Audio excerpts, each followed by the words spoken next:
Yo, what's up, guys? What's up? Hey. We're in another episode of Otaku Rated Reviews, and this week we're going to be talking about Mushoku Tensei. Oh, yeah, it was a bit much. So Gotta be Mushoku exciting. Tensei is, a lot of people dubbed it as the grandfather of isekais because it kind of was the light novel. The web novel, not even the light novel. The web novel, which came out before the light novel, came out a long time ago. They only got an anime adaptation recently. It's an isekai, which ReZero was also an isekai. Yeah. And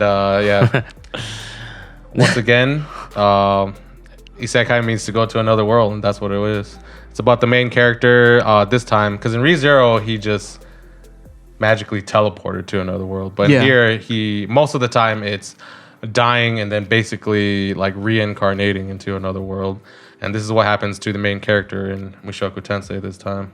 He gets hit by a truck. I think he got hit by a truck. Yeah. This is I think this is what one of the ones that definitely started the truck cour. Yeah, the truck trend. Yeah. So he passes away that way, reincarnates to a new world, but I think the difference in this one that a lot of other isekais don't do is that he starts off as a baby and it follows him, throughout him growing up. Because I feel like sometimes the other ones you just reincarnate literally as a yourself. new person. Yeah. I think there's plenty of animes where they do reincarnate as the baby, but they don't show the progression. Yeah. They just skip it. Yeah, they skip it. Yeah, that's true. This one, it kind of went through it quickly, but it still showed it. Yeah. And obviously he goes into like a fantasy world with magic and such. And it's, if you've seen a lot of isekais, it follows that. But there's a reason why this one's called like the grandfather of isekais. Grandfather. Technically, it came out before many of the isekais that got adapted into an anime. And this one is done by a brand new Studio Bind. And they were like, what was it? A break off of White Fox and Egg Firm. Egg Firm kind of sounds funny. Yeah, it sounds ridiculous. I don't know anything. Egg Firm, I think, only did like production. Like they weren't like the main studio behind a lot of anime. They just kind of like helped out, like do some like an outsource kind of thing. kind of like that. Okay. But White Fox, they were the main studio behind like ReZero. What else did they do? Yeah. You remember? I didn't know that. White Fox did Steins Gate. Yeah, they did Steins Gate. Yeah, You're right. they They did did Steins Gate. ReZero, Steins Gate. They did that was a part timer as well. Oh, did they? Akame ga Kill. Oh my god. Yeah, Yeah, reaction. Akame ga Kill, that's for sure. Yep. They actually did Katana Gatari too. Yeah. Surprisingly, but They've done some pretty good stuff. They've done some good stuff actually, and but like for some reason I feel like they took Mushoku Tensei to another level.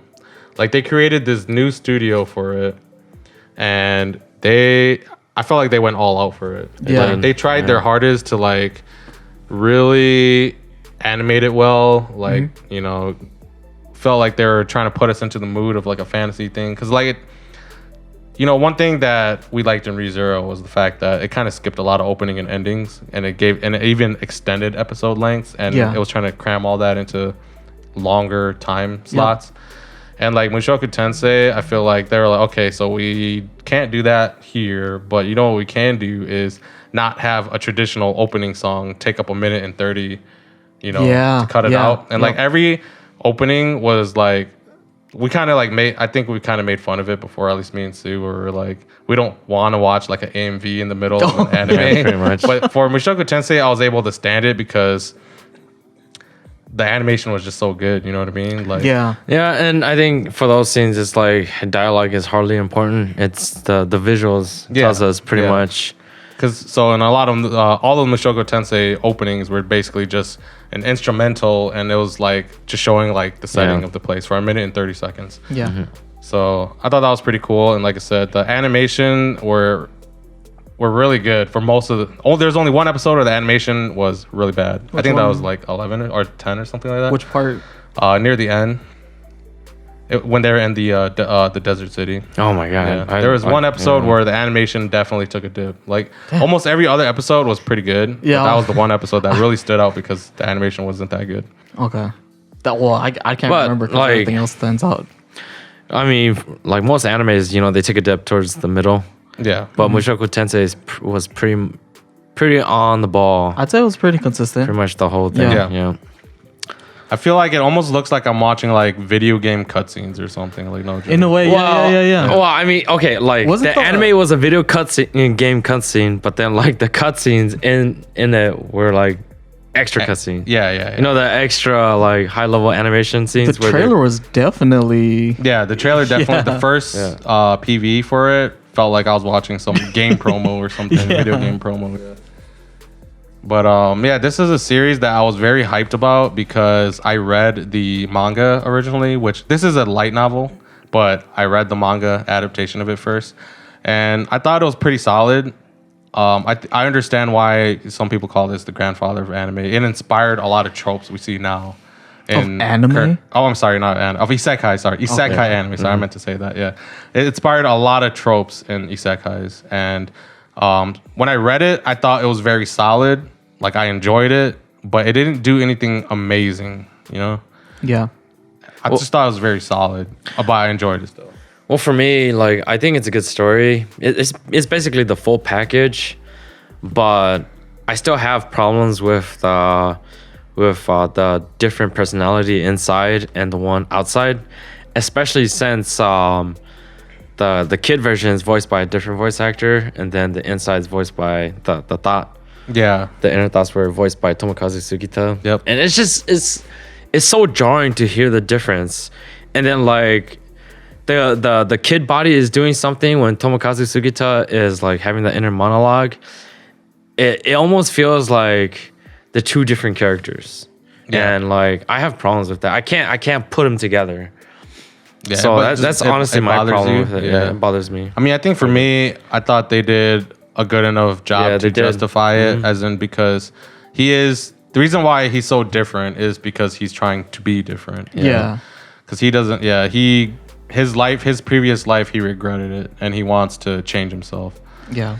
But, okay, so I know this was like season 1, but like later on he's going to grow up, and then Tomokazu Sugita, is he going to voice the grown-up version, or are they gonna have Yumi Uchiyama continue to voice the main character? I think it would. That's an interesting question. Yeah. I just don't see it because like because I don't, in my mind, I don't think they're gonna do that, but they might. It's weird. I still can't make a connection. Only because I do have foresight, but no. I actually could see them doing a different voice actor even when he's an adult, because it's not him anymore, you know what I mean? But that's a lot of work. Yeah. So if it makes it easier, I think his teenagers, it won't be the same voice actor, but when he's an adult, then that's when I think they should definitely transition out of Tomokazu Sugita. Like, we won't get his voice anymore. And I think that's what should happen. I feel like we should also move away from Yumi Uchiyama too. Like, we should get like a new for his for the teenagers. That would be cool. I would agree with that. Spoilers, because we did. True, but I mean, we can kind of foresee it though, because like it's not that much of a spoiler because there's been a lot of time skips. Yeah, it's the full package. Yeah. We read it, like it should be, kind of obvious that we're going to see him grow up from pretty much, yeah. Are they going at the same pace or kind of slower? They're going at a decent pace. They're not going too fast. Okay. Yeah. They're not going super slow either. Yeah. But for me, after I read the manga, I went and read the light novel because it's done. Mm-hmm. So this series and another light novel series, Shield Hero. I was surprised they got an anime adaptation because I feel like usually they have an anime adaptation of something that's ongoing, but these two series are done. Like I said, it's pretty solid. I like Mushoku Tensei. Reading the original source. I didn't expect it to get an anime, but once I learned it was getting an anime, I was pretty hyped. And I saw the first trailer, and I'm like, wow, this looks amazing. The animation looks amazing. Dude. Yeah. You know, this looks like movie budget. I was so hyped for it too when I saw the trailer. Yeah, for me, when you're hyping it up, I definitely it lived up to its hype for me. I think so too. Yeah, it still has like some drawbacks. There's still some weird pacing issues, and then there's I think, like I said, original web novel was made a long time ago. Mm-hmm. Like in the early mid 2000s. And I feel like back then, I think, I don't want to get into a deep cultural talk, but I feel like you can get away with more stuff back then. You know what I mean? Yeah. Because like I said, I've seen a lot of people triggered by the main character because the main character is pretty perverted. With the morals and all that, right? Yeah. Because he's like an older dude in a young body, and he was being pervy to a young girl. So it's like, that's pretty sus. Yeah. But I do think that, I don't want to mask, give it like an excuse to like, oh, it's okay that he's doing that. He'll grow out of it because he does, grow out of it, but it is hard to kind of swallow at the beginning. Yeah. But I don't know. For me, I can get past that as long as, they don't go across a certain line. Yeah. Well, and truth be told, the show is not all about that, right? It clearly isn't. It doesn't ship it that way too hard. So I think that's all right. They know that that's not the point. Yeah, but like what Andrew's saying, as long as they don't cross that point, then point of no return. Yeah, it's still like you said, it's still sus, but it's not to the point where it's like, so that go ahead. I was just gonna say it's not to the point where it's like it's gonna ruin the story for me. So I mean, overall I think animation was good. I think honestly, music, it's not like super amazing. Dude, I can't remember the tracks, man. I can't. I think that's the thing. Like I can't remember anything from it. It fits. Yeah, it fits. It works, but like it's like what you say. Like if you can't remember it, then that means it either like did its job or Because if you remember it, you either remember it for being good or bad. Yeah, and well, I think the worst thing it could do is make it worse, right? Like if the music doesn't fit, now that's a problem. I'll remember for that. Yeah. But it doesn't do that. So, but then, the main point of the anime really is just the story. So I guess the music is not detracting from it. It's not the main focus anyway, so it's whatever. Honestly, I feel like the story is not super amazing or anything crazy deep. I just feel like what Mushoku Tensei does is it takes its time and it builds up its characters, and that's its strength, because like other things they just kind of rush through everything. They force you plot point to plot point. This one, like it's gonna build up its characters, and I think it fleshes out its characters, and I think that's something that a lot of other series don't do. And I think that's kind of the selling point for Mushoku Tensei. On top of in the anime adaptation, it's got good animation. So I could see that because like you said, not a lot of anime they build up on their characters, and here you just have a focus on a couple characters. Like there's other people that come in, but it's like it's not, the story's not about those characters in a way. They're just introducing. It feels, it's weird because it's like when I see this, I realize in a lot of other series it doesn't feel like you're going on like a grand adventure, and I feel like I get this kind of feeling when I see this series.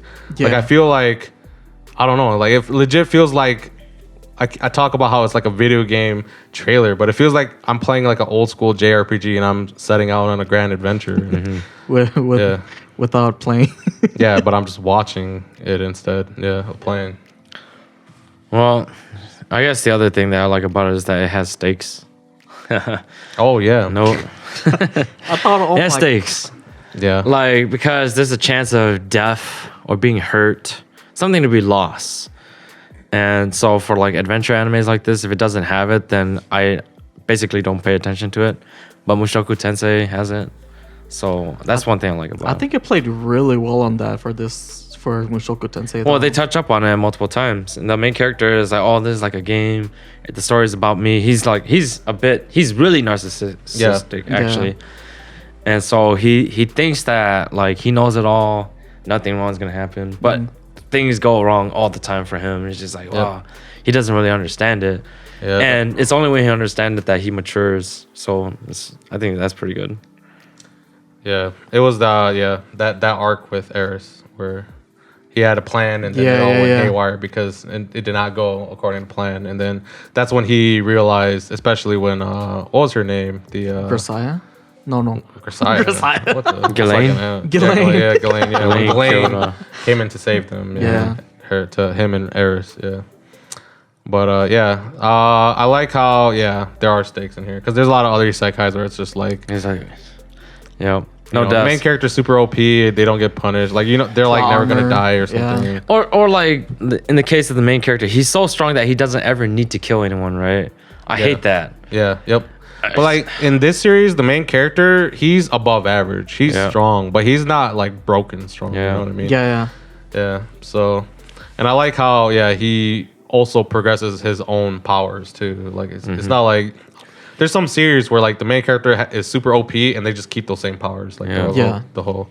And then you wonder like, how did this guy survive at the end? Well, or there's their powers carry them the whole entire time. Like nothing ever comes to challenges. That's what I mean though. Is like can't think of anything how they could get stronger, but. All right. So any other things you liked about it or you disliked about it? I don't think so. I can't think of anything. Can't think of anything. It touched. Yeah.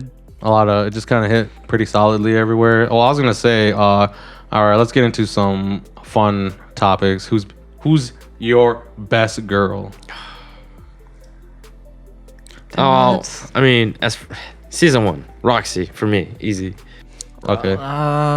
What's as much as I want to like another girl, I think because there was more screen time with this one, I have to go with Eris. Yeah, she had a bunch.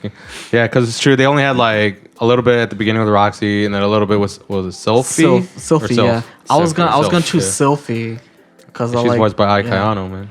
Yeah. Oh yeah, that's right. I think I might switch actually. This dude. Yeah, but I mean, technically, if he's a 30-year-old inside of a 10-year-old's body, he's most legal with Roxy. Because Roxy's like, 40 years old? Yeah, 40. Yeah. Oh, yeah. But no, I'd say for me, I'd probably go with Eris as well. Yeah. Screen time wise. She did get the most screen time. Yeah. Damn, it's hard. Well, Eris hasn't really done anything, so yeah, that's why it's all about Roxy. Sylphie has done less. What are you talking about? No, but I said Roxy though. Yeah. Oh, Roxy. Yeah. Oh, I thought of Eris. Yeah, Roxy's done nothing. No, I was kidding. Whatever. Yep. All right. So we just want to go into final scores. Yeah. Any final thoughts or just final scores? I'm just gonna go with my score. I'm just gonna go. Well, I was gonna say there's still gonna be another core of it coming out next season. In like 3 weeks, we're getting another core of it. I am looking forward to it. Like I said, I've read all of the light novel. I know how it's gonna end and everything. Yeah, so we'll see how our score changes from this one. We'll do another one after the second core comes out. Yep. But yeah, okay, go ahead. Go with your final score. Based off of this core, 3 out of 5. 3 out of 5? 3 out of 5, sadly, yeah. I would want to give it more, but it's the 3 for me. Production is a big thing. And the story is pretty... I like slow stories because, it hints at, build up something but more epic. It wasn't too slow paced, though, right? Yeah, it wasn't too slow paced, but it was good enough. Yeah. 4 out of 5. 4 out of 5. It was really hard for me to choose between a 3 or a 4 because if I gave it a 4, I would give it the same as ReZero, and I felt like ReZero was better. Oh. So I'm gonna have to give it a 3. Yeah. It's good. I would recommend it if you're into a fantasy action world. It will get better, hopefully. Like I said, I know the story. I know it'll get better, but we'll see how the anime adaptation is. But a 3 for me. I would highly recommend it though. Funny, it's a high 3 though. It's a good 3. It's not a disappointing 3. It's a good 3. Yeah. Respectable 3. At least you guys I should have just gave ReZero a 5, man. That's what I gave ReZero a 5. Yeah, you guys gave ReZero a 5. I gave it a 4, and I was like, oh my God. Why? I really screwed myself over here, didn't I? So you're changing it, right? So ReZero's a 5, and this is a 4 now. But yeah. Yeah, it just doesn't get that 5 because it's just missing something right now. Right now, it's not. I don't think, like I said, even reading the original source, I wouldn't give it a perfect 5 out of 5 or something like that. Like I said, at most I give it a 4 out of 5. It's really solid. It's like kind of above average in most categories, but it's not like super spectacular and unique in a certain category. Yeah. But yeah, just look forward to our next review on this series. Our next review next week on a different series, but yeah, because we're definitely looking forward to the second cour of this series coming out in a few weeks. Is it a few weeks? Yeah, it's like in 4 weeks. Oh man, okay. But when I put up the video, it's like a week later, so it ends up being like 3 weeks. Yeah, it's getting closer. Yep. All right, thanks for watching another episode of Otaku Rated Reviews. This is Andrew, Sue, Justin. Peace. We'll catch you guys next time.